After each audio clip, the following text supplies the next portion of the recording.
Welcome to the Miss Retrospective, ladies and gentlemen.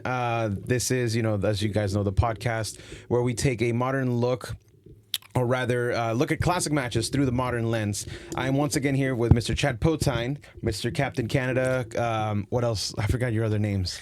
Just everything. The former hockey player, professional hockey player. Yeah, don't forget the professional hockey player That's the part. important part. My Kraken are not doing too great right now, but that's fine. We made it almost to the Stanley Cup Finals once, and then we never got back there ever again because the Dallas Stars. But that's neither here nor there. That is an absolute wagon this year. Absolute wagon. Mikko Rantanen, the Moose, is just completely dominant. That team is rocking and rolling right now. I'll learn the lingo one day. But Chad, thank you so much for coming by again. This is the first time I've actually had repeat guests on here, and I'm glad that I was kind of freaking out because I was like, I need an episode for tomorrow because this is like coming out tomorrow, and all like the 4 people that I had lined up canceled but due to other reasons because we're in the middle of holidays. Understandable, not a big deal. I'll get those in eventually. Yeah. But I was like, I don't have an episode, and then you're like, hey, let's talk Bret Hart. And I was like, Canadian Bret Hart. It's gonna be New Year's Eve tomorrow, so screw it. Let's go talk Bret Hart again. Yeah, let's talk Bret Hart. But for those of the people that didn't catch the first episode that we did on Bret Hart, why don't you let them know a little bit about yourself again? That way they can get an idea of where you come from, what your past is. No, totally, absolutely. So I grew up in Calgary, Alberta, Canada. That's that big, huge piece of land that's north of the United States for anybody that doesn't crack a book. And Bret Hart is also from there. And so obviously Canadian son, just like me. I was a hockey player pretty much my entire life. I played it from like this time I was like 2 years old.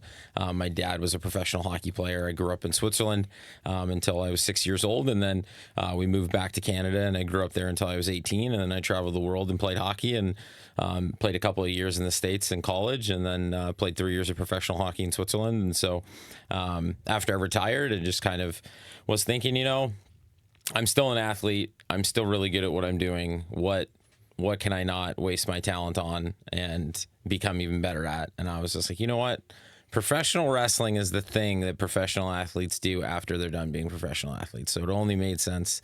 And so started off at the Nightmare Factory in Atlanta, Georgia with Cody Rhodes and Billy Gunn and QT Marshall 2 years ago in October. And then I was there for 3 months, graduated, and then went to go spend 14 months with the Mr. Kennedy, Ken Anderson, up in Minneapolis, Minnesota, in the Academy of Professional Wrestling. And him and Booker are actually really good friends. And so he sent me down here. Booker T was gracious enough to bring me down here, and I moved down here last April. Been down here ever since through LA Wrestling, and obviously making a name for myself and doing the thing that at some point I'll be at that level that Bret Hart was. So, hell yeah! It's funny that you mentioned the, being a professional athlete, then going to professional wrestling. Because on the drive here, I was listening to the episode with Chris Van Vliet and Shayna Baszler. Yeah, and she talks a lot about that. Being that shoot fighter before to having to transfer to now. Yeah. And it's just like a random question, like what skills did you learn in hockey that you think translate over to professional wrestling? Honestly, there are a few. There are a lot less than you would think, but I would definitely say the one thing that is super helpful is trash talking. Mm-hmm. Hockey is one of the most, I would say, and I would argue, one of the hardest sports mentally to play because guys are at each other's throats with their mouth. I have heard things come out of guys' mouths that other athletes have heard me say and went, I can't believe somebody would say that to you. And wrestling is one of those things that you got to be able to get inside other guys' heads to let them know how much better you are than them. And I think wrestling is one of those things, especially when we do promos and things like that, that guys like John Cena and Dwayne Johnson kind of prove that if you're that good at talking trash, people love it. And so I think that's one of the main skills. And then, just very basically the discipline and the hard work, really. Being a professional athlete, you have to outwork literally every other person in the building. And you have to be disciplined, right? I always had to eat right. I always had to work out. Got to practice every day. You got to sacrifice literally everything in your life to do what has to be done. And so I think those 3 things, the hard work, the discipline, and the trash talk are really the main 3 takeaways that took from hockey and were like, I can definitely apply these things to wrestling and really help myself elevate to a level that other people just aren't capable of doing. I actually really like that too, the hard work and just talking about the nutrition aspect, right? Because that's something that I've learned myself this year. Yep. Because even Booker's told me like, hey kid, you have to get in shape, and I'm like, you're right, I do, and that's always been like my biggest mental hurdle. But why do I feel like Booker said that to everybody? Literally, not even kidding. That and we talk about Bookerisms on the show a lot, especially when I talk with Kevin and Ryan, because they've been around him a long time. Yeah, for sure. But that's not even a Bookerism. That's just an everybodyism for wrestling, because you don't want to go out there and not looking great. There's the example, like what's the phrase, the outliers to the examples, right? Not the exceptions to the rule. The exceptions to the rules. So there's going to be some of those. Yeah. But not everybody's going to do that. No, and I probably would say Booker's probably not had to say that to about 5 guys he's ever met. Because, I've gotten into, like, I'm a professional athlete, and he goes, you need to get in the gym. Because the thing is like, as a pro athlete, I don't have to worry about what I look like, right? Never did. I just have to go out there and get the job done. Got to be faster, stronger than everybody else. It doesn't matter what I look like, right? Whereas when I first met Book, he's like, you got a good look. Get in the gym, kid. Thanks, Book. That's good for my confidence. I think it's just to see if you get fired up. That's the way that I've taken it. Totally. And I mean, for years, like, he's always told me you got to lose weight, and I was like, I do, and then I didn't. And then it's just because it was just tough for me, mental struggles here and there. Of course, absolutely. But this, like, the last few months, like, I've really turned it up because Stone helped me. A lot, because he gave me a nutrition plan. I was like, wait, I can eat all of this, and I'm fine. He's like, just gotta know what protein is, what fiber is, what all this stuff is. Like, holy crap! And then it completely changed my relationship with food. Yep. And now I eat more than I used to. Yeah. But I'm still losing weight. You're still losing weight. Exactly. People don't know the number. There's like 3 people that know the number that I'm at right now. Yeah. But tomorrow on New Year's Eve is when I do my public, because every end of the quarter I do my public updates. Yeah. And so I think tomorrow when people see that number, they're gonna be like, holy crap! Like, you started at this number, now you're at this. I'm like, yeah. Yep, and we're going to keep going. But anyways, so we were going to talk about Bret Hart. You told me that I should watch the ladder match between him and Shawn Michaels. Don't forget, the first ever ladder match. And what I find fascinating about this is that there's no preconceived notions about what a ladder match is quite yet. Now, if I think ladder match, it's rare when it's one-on-one. Yes. Because it's always going to be like 6, 8, 7 people, whatever. And it's like a multi-man ladder match, because I feel like that creates excitement now, because, there's people that can interrupt you more. There's less chance at creating fabricated chaos, so to speak. And you have more of a psychology that you have to follow, because now there's not 3, 4, 5 people coming at you for, cutoff spots or anything like that.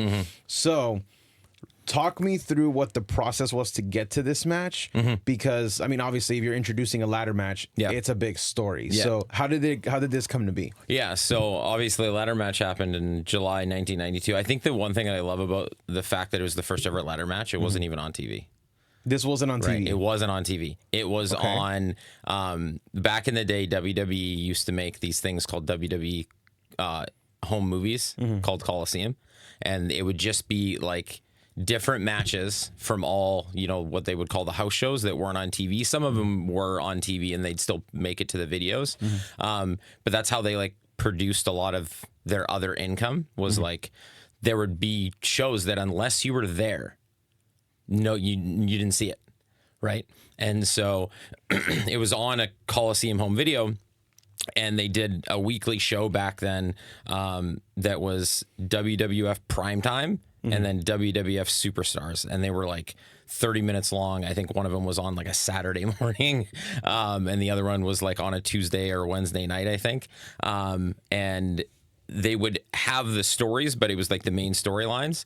So what they would do specifically for this match, like Bret won the title, and then they just like talked about it on the show. And it was like 5 minutes. And then they just kept carrying the story. And then, of course, him and Shawn go on to do their 60-minute Iron Man match. And then they go on to do the WrestleMania thing. And obviously, everybody knows it just ends in the screw job. But before that, it was just really like they would have interactions. And a lot of them were like microphone interactions. And I think they only, if I remember correctly, they only wrestled 2 times before that. And they were just regular matches, and they weren't very long. And this match isn't very long either. This match is only like 15 minutes. Yeah, right? like 14. Exactly. And leading up to it really is Shawn just talking about how he will be a better champion than Bret and how he deserves it, because this is right around the time where Shawn got his new song, because he used to have his old music, and then they recorded that thing with Sherry and the sexy boy stuff, which is actually pretty, back then, was like super risque. Like, it made people uncomfortable that Sherry was making noises like that on a video. And so obviously he just turned into an arrogant human being. And so, and obviously at that time too, like, that was still when Bret and Shawn liked each other, and they went in there. That was going to be a later question. And they were able to function.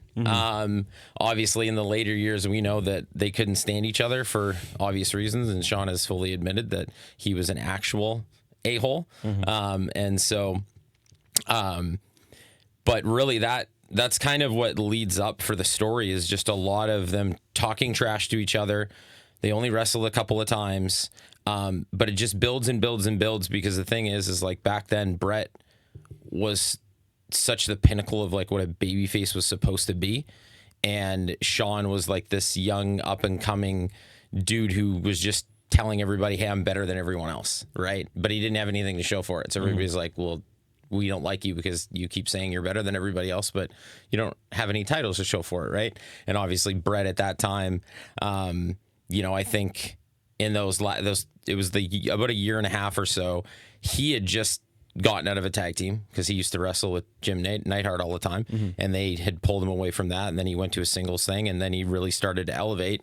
And then it was the same thing with Shawn, because obviously he was with the Rockers, and then obviously their famous, barbershop episode, right? Where Marty Jannetty jumps into the window. Yeah, exactly. Yeah.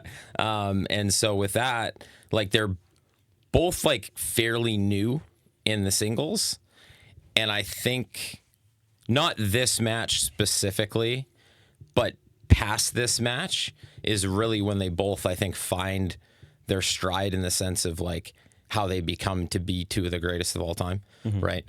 Because they were just, like I said, in terms of their careers, they were freshly into the whole singles thing, and I think they really needed each other to kind of work this out, to put them both in a position where, like I said, you obviously have the 60-minute Iron Man match, and then you have WrestleMania, and of course you have your screw job in '97, and so that's really the lead up to that. And so the thing that I loved about the match specifically is that, and I think, like you said, it being a first ever ladder match, like, nobody knows what's supposed to happen. Like, at the end of the aisle, there's one ladder and it's standing up, and everyone else is like, what's going to happen?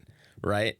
And it was funny too, because Gorilla Monsoon says on commentary, he's just like, the only rule is that there are no rules. Yep. Right. So, but obviously if you're in the building, it's not like it is now where they like announce, how like they do the Survivor series thing, and they throw up all the rules on the screen and everybody can read and they can hear and all this. They didn't do that back then, right? So there's how many people in Portland sitting there watching this match, and they're like, we've never seen this before. What's going to happen? Right. And I think that's a beautiful thing about like the story, is like leading up to it being like, hey, they're going to have a ladder match to grab the title. And I think that's what made it so exciting, was that people were like, what are we going to see? I think that was the beautiful thing about it. It's a good mystique to have too. Just, you have a blank canvas. There's nothing that you can copy from anybody, because it's the first of its kind. Yep. So you're like the true pioneer of this. And the funny thing is, another match that I have on my list is HBK and Razor Ramon, and I think that's 2 years after this. Yeah. So I've heard that that's like the ladder match. It is. So it is. Going back to the first one, I'm just like, okay, so this is where it started. How are they going to top that 2 years later? Yeah. And again, I've heard many things. And obviously now we're in 2025, about to be 2026. And we've seen some crazy shit. Like Ricochet doing amazing things off of ladders. Andrade almost getting killed on one ladder. Yeah. Kalisto breaking one in half. The first time I saw a ladder break in half, I was like, brother, what? Yeah. And that's when I was like, holy crap, like, this is insane. And then obviously now I'm like, okay, they're gimmicked ladders. It makes sense, you know. And you know, sure, but going through a steel ladder is still going through a steel ladder. Absolutely. And I mean, that's still insane to me, just thinking about, you know, this was very tame in comparison. Oh yeah. But it's only because it was the beginning. Yeah. And the thing that I also kind of found shocking was Bret Hart in a stipulation match. Yes. Because I've never really thought of that. Yeah. It's, for example, I'm going through his career right now. Yeah. But it's like listening to Booker T being in a cage match or Booker being in a ladder match. It's like, I would never think of that. Yeah, because you would never he's such think a of that. wrestler's wrestler. Exactly. He's like, right? I'm gonna, you know, what's on the marquee? Yeah, Wrestling. one-on-one regular matchups. That's what we do, which I think like shows why some of the greatest, like Booker and like Bret, that like that's what makes them so good, is they don't need, you know, what we call in the wrestling business a gimmick match to make something happen. Yeah. They can just go in the ring and make things happen, and they don't need anything else, right? And then if you give them tools, then it's even better, right? But like, you know, because the 60-minute Iron Man match, they're not in a cage, they're just in the ring literally for 60 minutes wrestling. One of the most entertaining matches that's out there. That's right? a hot take, apparently. You know, that's nice. Chad Poutine has a lot of hot takes, so I could really care less what anyone else thinks. But like, Bret Hart's the greatest of all time, so catch you later, John Cena. But he's right here. 36 versions of him. Yeah, 36 versions of him, because he's got to wear a different color for every city he's in. As he should. You've earned it. Yeah. You've earned it, John Cena. But you know, the thing is that with that match, again, it's just one of those things. You didn't need anything to make that match great, right? And because I've seen other 60-minute Iron Man matches, and they're awful. They're so bad. They're so boring. Nothing happens. The crowd's not into it. It doesn't even seem like they're into it. And it's just like, what are we doing, right? And that's why I love Bret so much, because like, it doesn't matter if it's a marquee match or if he's just in the middle of a show or whatever he's doing. Like, Bret never had 5-star bangers all of the time, but it's either he had a 5-star banger or he had a good match. Like, I've literally never seen a Bret Hart match in my entire life that was bad, right? Which is funny, because this match, I didn't even know it existed until like 5 years ago. Nice. Right? Because like I said, right, like there are some things that you don't know about that only come about because they're on YouTube, or, you know, like me specifically, I did the WWE Network thing, and I was just like, you know what, like, I forget a lot of things that happened when I was a kid. I'm just going to start from the very beginning. And so I started from like the episodic event shows before the first WrestleMania, and I literally watched every show all the way up until like the end of the Attitude Era. And so like, there are things that I'd never seen before that I didn't even know it existed, which includes this match, right? Because obviously everybody always talks about the Razor Ramon and Shawn Michaels match. And there are people who say that that was the first ever ladder match, but that's not right. Shawn Michaels and Bret Hart, obviously the Razor Ramon Shawn Michaels match, they just did it better, right? Because again, what are you going to do the first time you're going to do it? Right. And so they did what they did. And then obviously Shawn took it, and they went and they did what they did at WrestleMania 2 years later. And so, but I think that's the amazing thing that not a lot of guys can do, that they can just go in a squared circle and they can tell you a story and they can entertain you without needing really anything else. And then, so of course you introduce the ladder, and then it just like makes it even more of a dynamic where Bret can just do so many more things. And obviously I don't take anything away from Shawn. Shawn's obviously Mr. WrestleMania, right? So, but I think that's the beautiful thing about a guy like Bret. And that's why I love watching his matches, because like I said, they've never seen anything bad, right? And so that's what I really enjoyed about the match as well. I have a question now. You've talked about the Iron Man matches being terrible and not entertaining. I'm going to throw one at you, and I'm curious to hear your actual thoughts on the match. What about Kurt and Brock? So that was one of the entertaining ones. Okay, all right, we're good. Because I was saying, there's no way. Because I remember seeing that one when I was still technically wasn't a fan. I was like, this is amazing. Yeah, no, absolutely. And that was, I was out of wrestling at that point. I had stopped watching, and for whatever reason, I managed to see that match for whatever reason. But I was thoroughly entertained by that. Because both of those guys can wrestle. Obviously, he almost killed himself in that match, but right? Was that the match where he did the shooting star? That was WrestleMania 19. Oh, that was different. Yeah. Okay, got you. My bad. I'm thinking about the wrong one then. But even so, him and Kurt, I remember different spots in that match, them doing that. Like, Kurt was Kurt at that point. Yeah. And so there was a story there. Right. And obviously they both could wrestle. And that's like one of the things that kind of made it entertaining, but they're also entertainers. Right. Because I think there's a very large distinction now between being a professional wrestler and being a really good wrestler. Right. And hot take, who cares about being a really good wrestler? Booker will tell us that all the time. Hey, John Cena, we all know you're not a good wrestler, but you're the best professional wrestler of all time. So I think he would have to a bit of because I remember hearing him talk about this on a podcast actually, because dude, like right before his retirement, like the week before his retirement, there was like 12 episodes of podcasts that he did, and I was like, bro, holy crap, I listened to all 12. I was like, just give me all the knowledge, bro. And then he released the one right after with Cody, and I was like, give me more knowledge.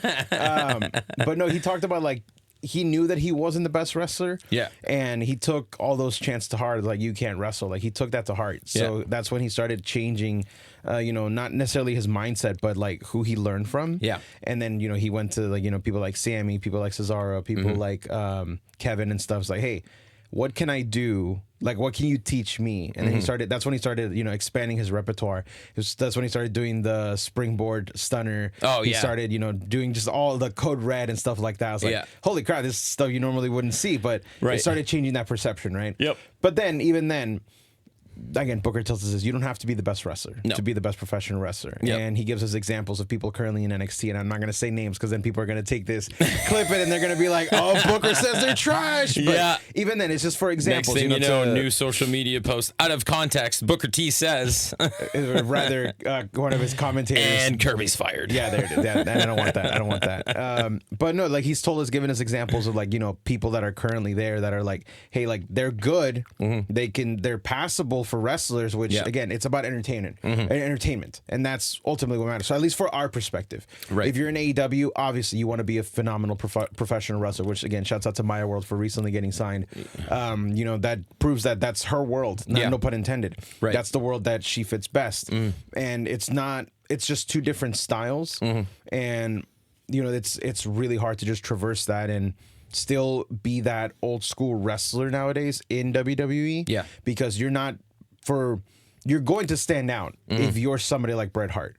You are going to stand out if you're somebody like Shawn Michaels now. Right. Yeah. But that's again because that's just such a high bar. Yeah. And again, going back and watching the older Shawn Michaels stuff now, because a lot of people are like, hey, let's watch Shawn Michaels. I was like, okay, this is actually the first episode I've seen with the older Shawn Michaels, because my Shawn Michaels is 04 and after. Oh yeah. So like I saw like the post back injury and everything. Yeah, right. That was the born again Shawn Michaels. That isn't the real Shawn Michaels. Yeah. So I'm curious to see like how much more I learn off of the old school Shawn Michaels. Yeah. Because that's another name that people are like, oh yeah, like pre-injury Shawn is like tremendous. I'm like, yeah, okay. And he is tremendous. Like he is. The selling in this match also kind of got me, and I was like, now that you're telling me it's a house show, it kind of makes sense, because in house shows you have to pantomime more. Yeah. Because you're not playing to the cameras, you have to play to the people in the crowd.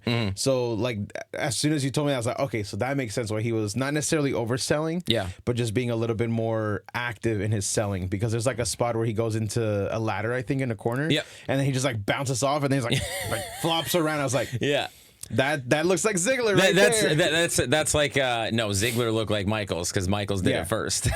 My brain's backwards, you know what I mean. But that's the thing, right? Is that's why like a match like that is so cool, and I think it's so rare now, because everything that happens in wrestling is immediately on some type of media that you can watch. Yeah. Right? Like WWE's almost stopped doing house shows. I still think they do them, but they're not very common. Yeah, they're currently on a house show circuit, actually. But they're all They're not like they used to be, right? Like they used to go 6-7 days a week.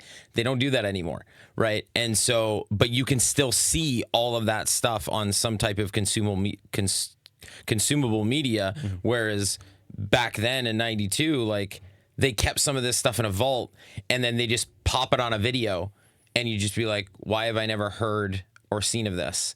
And it was like that for such a long time, right? And that's how I felt. Like I said, those 5-6 years ago when I first saw this match, I was just like, so this is the first ever ladder match, and why have I never seen this, right? And they both, like, again, just, you know, talked about this on the last episode when Bret is like so simple. Like I literally counted in the match, they both did 2 actual wrestling moves to each other. The first wrestling move didn't happen for 10.5 minutes. I didn't even pick up on that. They literally went into a corner and started punching and kicking each other, and they literally just punched and kicked each other and played to the crowd for 10.5 minutes. And then obviously all Gorilla Monsoon did was talk about if Sherry was going to be involved in the match. So you know that at some point Sherry's going to do something, right? But like that story is so like you're not gonna get that in a ladder match now. Like you said, you have to have 6, 8, 10. Like there's chaos. You don't have to manufacture as much because there's so many guys. But like at the same time, Shawn and Bret feel organic, like 2 guys fighting that don't like each other. Whereas watching a ladder match now feels like wow factor, right? And like the one thing they did was Shawn goes up to reach for the belt and Bret drop kicks the ladder and he falls off and nuts himself and then flips over the top rope and lands on the ground. Yeah. And nowadays that's like nobody would be interested in that. That's a transition spot. Right. Yeah. You know what I mean? Which is ridiculous because like that's such a big spot back then, right? Because he falls off the ladder 1 and then he nuts himself 2 and then he flies, 7 feet to the ground, right? And so, but like that stuff is so simple, but that's what I think makes guys like that so good is because they were literally punching and kicking each other and the crowd is so into that, right? And it's not just because they're punching and kicking each other, it's the way that they're punching and kicking each other and then receiving the punch and the kicks. Everything just like works together and everybody's invested in what's going on, right? And then I think, the beautiful thing about telling that very simple story is like they have to go up the ladder to get the belt. And then each time somebody goes up the ladder gets knocked over, right? So now you're like, oh, now we got to see it happen again. Well, what's going to happen next? What's going to happen next? And it just felt very, it's just, there's a lot of stuff that I think happens now where at least if you're an actual wrestler watching it, you can just be like, I know that they planned that out somehow, right? Whereas like Shawn and Bret, whether they planned it out or not, I think the point that matters is it doesn't look like they did. You know what I mean? Yeah. Like that drop kick to get him off the ladder looks like Bret just straight desperation. Right? It doesn't look like he was looking up, waiting for him to get there, and then he's like, okay, now I'll get up. Right? Yeah. The camera, you can see, like, he's laying there, and he's, like, hurt, and then he hears the crowd, and then he just turns his head, and Shawn's halfway up there. He's like, oh, God, I'm not going to get him. Right? And then he gets up and kicks him off the ladder. Yeah. Right? And I think that's, at least for me, and I think, I just grew up in a different age of wrestling of, like, stories were way more important than good wrestling. And obviously I was never what you would call a wrestling fan either. So like I liked all the wrestlers that were bad at wrestling. Right? Like I liked The Rock. I liked I like John Cena now. I hated him back then, but I loved Hulk Hogan. Obviously terrible wrestler. I loved the Ultimate Warrior, obviously terrible wrestler. I loved all the guys that weren't good at wrestling. They were was it the personas? Yeah, it was just the personas that, and my number 1 of all time personas was Goldberg because like he just eat everybody.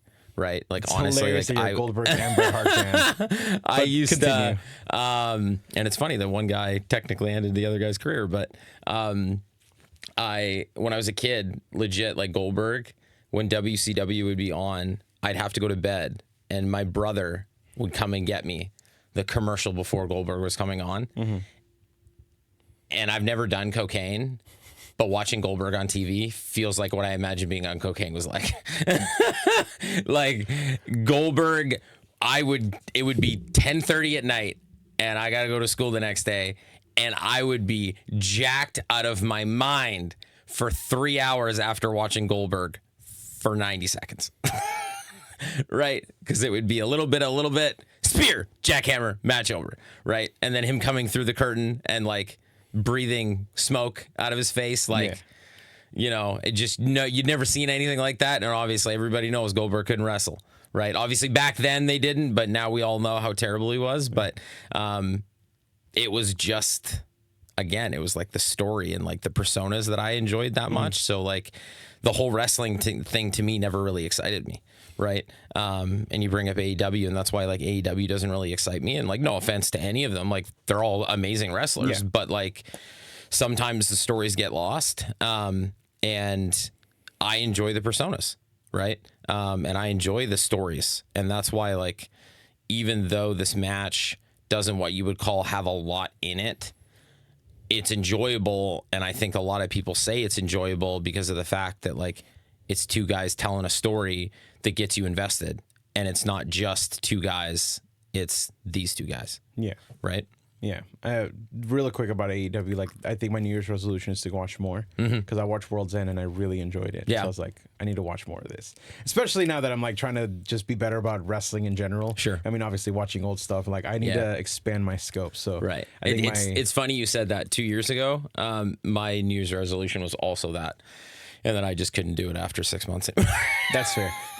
For me, it's a commentary thing. Like, no disrespect to Excalibur, Tony Schiavone, they're great. Yeah. But I'm like, tell me stories. Like, I want to, from commentary, tell me stories. But like, the in-ring product is great. Yeah, and don't get me wrong, I love Tony, obviously, because that's, you know, that's the WCW guy. Yeah, I joke all the time that there are parts of AEW that make me feel very nostalgic for WCW.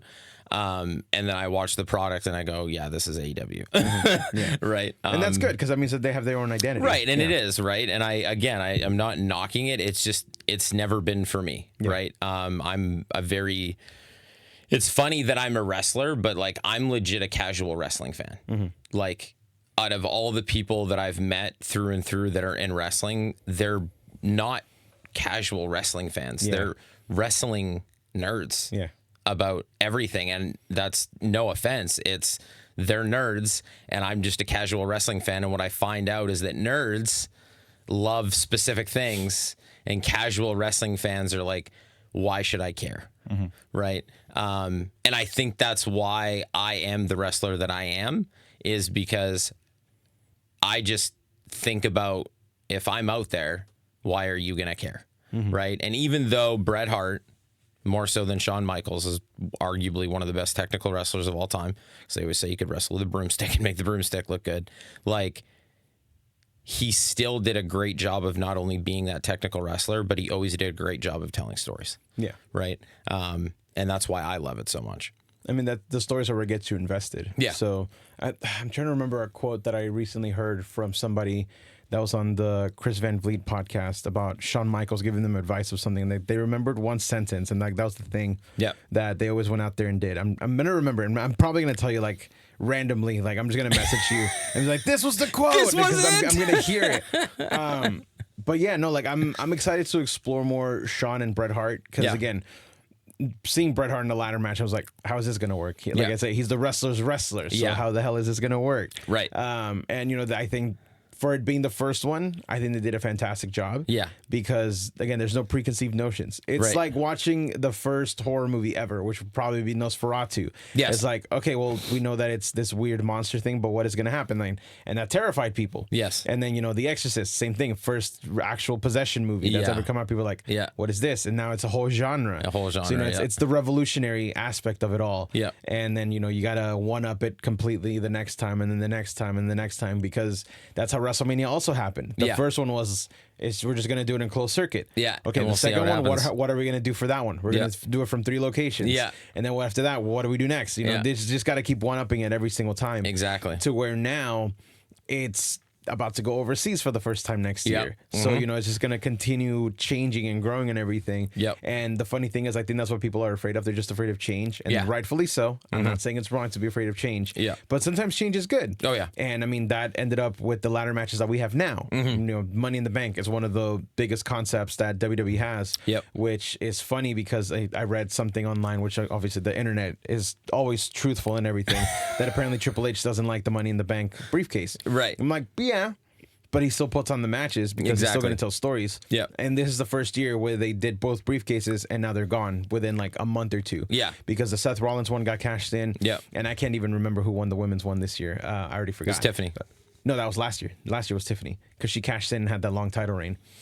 Oh, that's right. Yeah. So, you know, time flies, eh? It does. But that's okay. You know, it is what it is. But the point is, like, there's no briefcases, so there's nothing to do. But now we're just waiting for the next ladder match. And, which, funny enough, talking about one-on-one ladder matches from earlier that I told you about, the only ones that I can think of that I've seen that are one-on-one ladder matches are John Morrison and Sheamus in TLC that happened here in Houston. And that was sensational.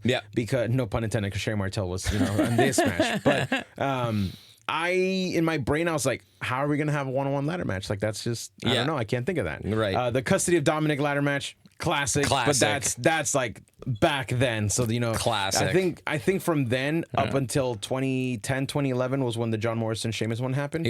So my brain was always like, oh, multi-man ladder match. That's just a ladder match that's always going to happen. But it was so weird just seeing a one-on-one match. I was like, how is this going to work? How are they going to be able to tell a story? Because my brain's expecting, like I said, that fabricated chaos, right? Exactly, So to see it go off like that, and I was like, okay, that was actually really good. Like with John Morrison and Sheamus. And then from that point up until Cody Rhodes and Kevin Owens last year, or this year, because it was February, I'm like, brother, like, how? You know, like that. Like, how do you tell that story with just two people? Because it's harder. And you look at those two matches with several ladders all over the place. To just this one ladder, like the real estate for ladders is not really there quite yet. So the evolution of the one-on-one ladder match is kind of really cool to see. Especially now, you know, having seen that match when Kevin goes through the fucking ladder. I was like, Jesus Christ, brother. Like, like fucking amazing for you, brother. But holy shit. Yeah, no, and I think that like just speaks to the volume of the singles ladder match being what it is. Is how much harder it is to make people give a shit. Because in a multi-man ladder match, you can get those reactions from the crowd much easier in 7 different spots when you've got 8 guys doing different things, going through different tables and ladders and having chairs there and whatever it is. And I think that speaks to how great those one-on-one matches are when they are, because that means those guys know what they're doing. They were put in those positions because they know one-on-one, that story can be given to the fans and we can care about it. Right. You know, and I think that, you know, like you said, that Cody KO match was, I mean, nothing really big happened in that match until KO went through that ladder and you're like, oh my God, he's dead. Right. And because it was so intense and it was such a large, like, through the ladder that you're like, wow, yep, this match is over. Right. And, you know, same thing with Sheamus and John Morrison. I've only ever seen clips of that match. I've never seen the whole thing through, but like, obviously everybody knows that like John Morrison is insane athletically. And Sheamus is just an absolute beast and he's a machine. Right. And so I could see the clips that I've seen of that match. And if I think about it and if I looked it up and watched it, I would be like, yeah, of course this would be a good match because both those guys can get after it. Right. And they've been relevant for so long. Right. And so I think being in a one-on-one ladder match, especially nowadays, I feel like is a lot more impressive than being in a, you know, 8-man, 10-man ladder match. Right. Or, you know, the Money in the Bank. Right. It's so much easier to, I think that's what makes you an even better professional wrestler is like, can you tell a story when it's you and one other person? Of course I can tell a story with 7 other people. There are 7 other people. It's easier. Right. Whereas more creative minds going around. Exactly. Right. Where if there's one human being, like we've only got so much to go around. How can we make this work? Right. And what has been done and what hasn't been done. And there's a lot more, you know, obviously, and it's always tough because the ladder match always gets compared to WrestleMania, Razor Ramon and Shawn Michaels. Like when it's a one-on-one match, somebody's always like, well, it still wasn't as good. Well, it still wasn't as good. Well, it still wasn't as good. Right. And I think that's like one of the toughest things to deal with in a one-on-one match like that is like knowing that that's what you have to go up against. Right. And it's just like, you know, I think about it in a way like Wayne Gretzky, for instance, is the greatest hockey player of all time. And his sons played hockey, but never like at a super high level, right? And it's just like, you're never going to live up to it anyways. So why does it even matter? You know what I mean? And that's why I think it's silly that like the Shawn Michaels, Razor Ramon thing, like people always compare other ladder matches that I'm just like, nobody's ever going to compare. So why do we do it? Right? Why don't we just look at it for what it is and be like, I love that. Right? And I think that's, you know, that's the nature of the beast in the sense that like you always have to like one up it. But like sometimes it's just like there are perfect moments that happen in wrestling. And it's just like you're never going to create a moment like that again. Because like so many things have to fall into place to do that. Right. And I think that, you know, that Shawn Michaels Razor Ramon match is one of those. Now, obviously, like this first ever ladder match isn't something where I'm like going to run off and have a hot take that it's like the greatest ladder match of all time because it's not. But like I will run away and say like Shawn Michaels and Bret Hart are like two of the best storytellers of all time. Yeah. Because the fact that they can go in there with one ladder, not 15. Yeah. Right. And tell the story that they did. And everybody still cares when Bret Hart wins. I think that's, you know, impressive in its own right. Right. Because the thing that happened with Razor Ramon and Shawn Michaels is they did a bunch of crazy stuff that nobody had ever seen before on at the time. Yeah. On more than one ladder. Right. And so I think that makes the match completely different than if we gave them one ladder and said, hey, you go do what you did with Bret. Yeah. Right. And then we'll see where we're at. Right. Yeah. Instead, they gave them multiple ladders.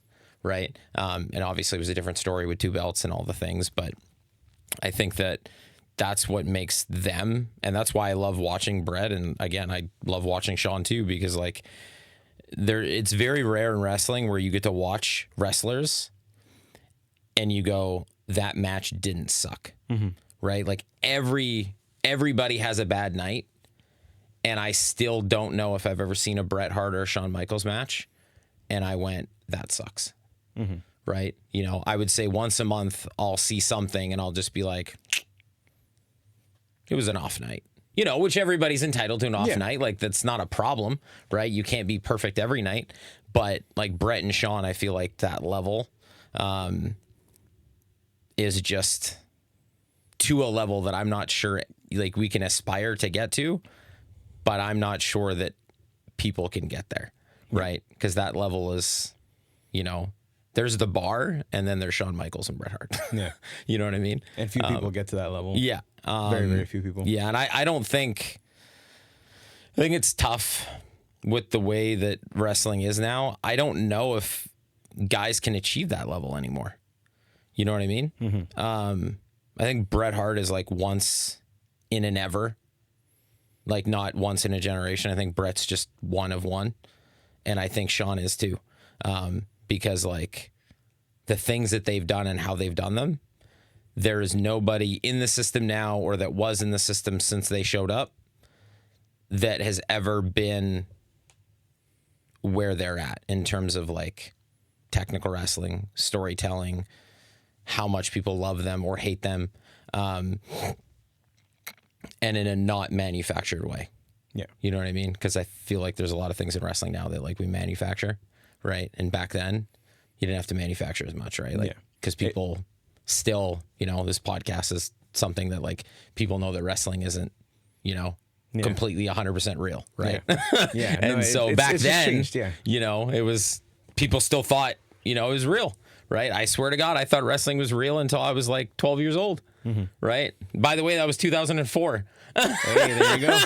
Love it. I want to add a quick addendum to something from earlier because it literally hit me as you were talking. You said something. I was like, I remembered who the Money in the Bank winner was, and I know people are going to come after me after I say it. It was Naomi. Because then she cashed in. Oh, that's right. And it was now she's pregnant. And it was one of the best moments for in general for her winning. And then also cashing in was also fantastic. And I was like, how did I forget this? You're right. But it's because she's not on TV. I think that's what it was. It's exactly it is because she's pregnant now and obviously she's not wrestling. But you're right. Yes, it was Naomi. I totally forgot. But I just wanted to add that addendum before the episode ended because then people were going to come after me. And I've seen Stan Twitter. Oh my God, Stan Twitter. But yeah, no, the again, just the magic of it all. Like you mentioned, you can't really put two people in there. Like, imagine if this was like, I'm just gonna pull two random '90s names, like Doink the Clown and Big Boss Man, right? Like that'll just be a complete. I don't want to say train wreck, but it'll be completely different. I would pay to watch that match still. Hey, those are two guys I want to see wrestle. I was gonna say SmackDown versus Raw is out there, but I was like, it's WWE 2K now. But that's out there. I'm pretty sure you can make that happen on 2K. Oh my God! But yeah, like the ability of those two to be able to just pull that off again with one ladder. Yeah, the skills that they have, tell a story, and. Like, again, obviously, like building up to their Iron Man match later on and then the screw job later on as well. Yeah. Like, this just really shows the care that they have for the art of it all, too. Because it could very easily just gone south. And it could very easily just been like, well, what do we do? It's like, figure it out. And they figured it out. And especially, for another weird stipulation that we never, ever, ever see anymore. Like the Punjabi prison. Yes. It's like, who thinks of that? How do you go out there and do that? It was the most bizarre thing I've ever seen. And again, as a kid, I have like rose-colored glasses. I love that match. I think it's fantastic. I hate it. But that's fine. Everybody does. It's fine. I'm the weird one of the bunch. If I ever get to call a Punjabi prison match, brother, I am going to freak the fuck out in the best of ways. Reality of Wrestling, are you listening? We don't have the space for that. That's a WWE dream if I ever do get up there to that stage. But and if it's WWE, are you listening? If it's with Jinder Mahal, even better, brother. That's like my dream right there. That'll be my WrestleMania moment right there. Right. But it's funny to think about, like, you have this task of, we have this new stipulation that we want to introduce. It is your job to set the table. Like, that is a huge responsibility as a whole. Like, sure. I think one day, if I ever do get the chance to, I want to talk to Shawn about it. Just be like, hey, Shawn, like, random question, just random conversation. Yeah. What was it like putting this match together? Like, what did you guys know about this match and stuff like that? And I think I'm going to add that to, like, my list of conversations that I want to have with people if, if I ever do get signed and get to that next level and stuff. Yeah. Because there's so many things that I just, like, want to pick people's brains about and just, little things, right? Yeah. But hearing about how this match got put together, I think will probably just unlock a new part of my brain. I was like, holy crap.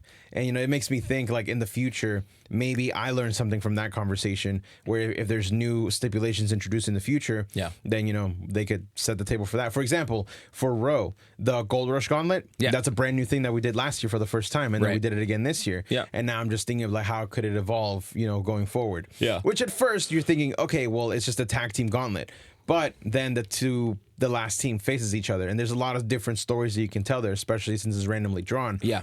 And you'll see, like, random pairings like Warren and Vega, like, who would think that two tag team guys that have never tagged together are now tagging together for a singles gold opportunity. Right, so that's the kind of little intricate stories that you can tell from there. Yeah, totally. And then last year we introduced the Battle to the Bell, which at first it's like, oh, it's just Money in the Bank. It's like, yeah, except you gotta ring the bell 3 times to win, so that's different. Right. And this year I saw that idea played with a lot, where they hit it twice, and then the third time they couldn't because they got cut off or whatever. Exactly. It takes a lot more time, a lot more preparation to get that.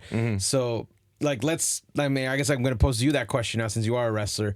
How would you feel if Booker came up to you and was like, hey, we're introducing some new stipulation, whatever. Like, what kind of responsibility do you think that would, like, make you feel as a performer to want to set the table for that? Yeah, I mean, I think the biggest thing is my dad always used to tell me one thing. Pressure's not real. It's something that's manufactured in your head. I'm going to write that down. That's really good. And psychology has proven that pressure is an outside force, not an internal one.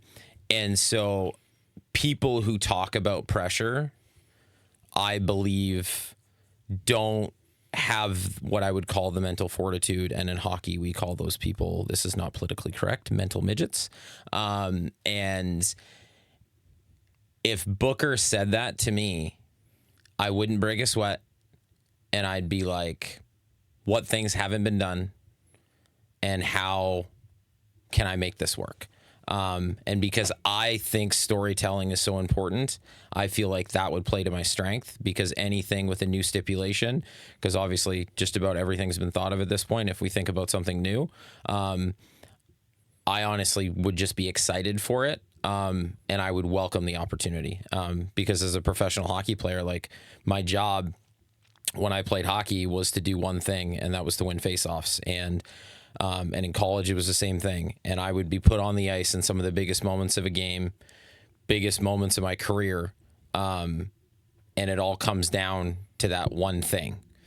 And if I put all that pressure on myself to be like, I got to win this faceoff, because if I don't, it's this. If I don't, it's that. That only comes from all that external pressure or external stuff that you're putting in your own head. And I would have lost a lot of faceoffs, and I probably wouldn't have been paid money to play hockey had I done that. And I think a lot of people don't understand that. I don't know if anybody's watched The Last Dance. I feel like everybody that even knows who Michael Jordan is did. But like, one of the things they talk about with Michael is how he had the ability to stay in the present. And I think that's where pressure doesn't exist. If you're in the present of that moment that's existing, the pressure is only in the past of things and in the future of things. It's never in the present, because the present is what's happening right now, and we don't know what that's going to be, right? You have complete control to do whatever needs to happen, right? And pressure comes from thinking about, well, what happens if I don't? And then pressure comes from all the things that happened before, and what if that happens again, right? And it took me a really long time. I mean, I didn't figure it out until I was probably 19, 20. I tell people all the time that my first year of junior hockey, when I played in Switzerland, my game went from about here to here, like just exponential growth in less than a year. And that was when I really figured out how to like exist in the game in a present tense without worrying about the past or the future. So I think for me, if Booker said something like that to me, I know that I would excel in that position, because to me that pressure isn't there anyways, right? Everybody else would talk about, oh, the pressure of that, oh, the pressure of that, oh, the pressure of that. And I'm sitting there going, there is none. Because number one, nobody's ever done it before. Yeah. What expectation do I have to live up to? I literally don't, right? And it's just like, I've always said, and I feel like this is what's carried me through my professional athletic career, is just like, it's the way you think about everything, right? And I think that that's one advantage I have over other people in the wrestling business, is just knowing that I'm thinking a different way than they are. And then that's going to lead me somewhere where it won't lead them, specifically to a position like that, right? Where Booker's like, I know that kid, when I put him out there, he's not thinking about a certain thing. He's just in that moment. I know I can trust him to do that, right? Because at the end of the day, what doesn't matter what sport it is, especially when there's more than one person involved, the guy operating the system is always thinking one thing: who can I trust? Who can I depend on? Right? And I literally, my entire career, I was that guy. I wasn't the guy that scored all the goals in the big moments and all of the things, but I was always the guy that when you put me out there, the thing that you needed and the thing you knew you were going to get were the two things you knew were going to happen. And I think that's just like the mindset that I have. And so if he ever did that, I think I'd be in a really good position to be able to make that happen. I'm starting to think about, like, from what I know, and I could be completely wrong, because I don't want to say ignorant, but maybe I don't have as much knowledge on this topic. What you just said was like what I imagined was Gretzky was like. because like I've always heard that he was selfless, right? But he was just fucking good. Yeah, like most assists, you know, most goals, most so, points, right? Everything. I mean, I think all the greatest athletes of all time in every sport are like that. And somebody can correct me if I'm wrong, but I do believe it's part of the teachings of Buddhism, where when they meditate, they spend their entire lives just trying to be in what they call the present. Just not existing five seconds before, not existing 5 seconds afterwards, but existing right now. And I think that, honestly, and this is just like not about wrestling, but in general, is that our world would be so different if people wanted to exist in the present. And I mean that in a good way. Yeah, no, I fully agree. You know, because I think a lot of stuff that happens, sports and non-sports related, come from the fact that people are not existing in the present, right? They're either existing in the past of things or they're existing in the future of things, but they're never existing in the present. And I think that guys like Wayne Gretzky, guys like Michael Jordan, guys like Tiger Woods, you know, those athletes, they did all of the things that they did because they just existed in that moment in time, and that's all they ever did. They didn't exist anywhere else. You know, and I've only ever met Wayne Gretzky one time, because I tell people all the time that my defenseman that I played with in college, his mom, his aunt is Janet Jones, and Janet Jones is married to Wayne Gretzky. So I met him one time. And I didn't even know that that was his uncle, but his uncle is Wayne Gretzky. And I wish I would have had more time with him to like ask him questions. But like, I think it's the same in wrestling though. Like there are very few guys that are in positions where they don't exist either in the past or they don't exist in the future, because that's where mistakes happen. Yeah. Right? Is like you see the mistakes and guys fall over and they do this or they get hurt or whatever it is. It's because guys are thinking about everything else but in that moment. And that moment will never be as big as you wanted it to be because you were thinking about something that happened before or something that's going to happen afterwards. Yeah. And I think that's the biggest challenge as an athlete in general. You know, and I'm obviously not perfect at it. I've been able to achieve it at a very high level for a while now, but like it took my entire life. You know, I've been reading books since I was 6 years old on this type of thing, and it took me almost 15 years to just unlock it, and then trying to, you know, because there are still moments where it does happen. Yeah. But I think that's what makes those guys like the greatest of the great, is just like there's nothing else but that moment. And I think for somebody like me, like that's a really cool thing to kind of aspire to be. But you do make a good point there, because Gretzky was for sure one of them too. Yeah. It helped that he was just better than everybody else too. But yeah, like I like how we got on this topic of like, you know, just that mentality of the greats and stuff like that. Because again, obviously Shawn Michaels, Bret Hart, two of the absolute greats. Yeah. And you know, not getting ahead of yourself, even just 5 seconds. I like that mentality too, because I can tell you I've been affected by that too. Yeah. My brain is always like, I'm going to get signed. I'm going to get signed. I'm going to get signed. And like, that's just always been my mentality. Yeah. To where like in my brain, I'm already there. It's just like getting to that point where I didn't stop to appreciate the year that I've had and everything. Right. And when I've had time to reflect after like this, I think it's like the last 3 months, I think I finally like got there to where like I'm in a spot and I was like, I'm confident in my skills. Yeah. I know that I can get there, but it's not up to me. And then I even, I'm going to share this publicly, and I even told Booker that I didn't tell him, but he told me something that I was like, I'm going to keep this close to my heart. But I feel like it's really good just knowledge for everybody to have. I told him after Sub-Zero, because dude, I was feeling myself at Sub-Zero. Yeah.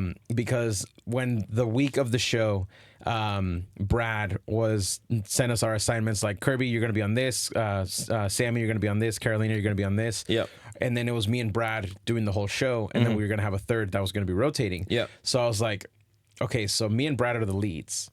We can't have two leads or we're going to clash. Yes. And so I messaged him, I was like, hey, is it okay if I lead? Like, I'll lead the whole show. You'll be my color, and then the third person that's rolling around will do the analyst. Yeah. They're like, yeah, absolutely. At first, he's like, no. I'm like, okay, cool. At least I tried. But then, like, immediately he says back, it's like, just kidding. Yeah, and absolutely. All right, cool. So I was like, all right, cool. Then let me do my usual, lead prep and everything. And for me to ask Brad for that, that's huge because, Brad is the leader of the broadcasters and everything. So I was like, okay, of course, this is a big responsibility. Yeah. I had this responsibility before, and I didn't know how to handle it at the time because I didn't have the teachings of Blake Chadwick and Vic Joseph with me yet. Yeah.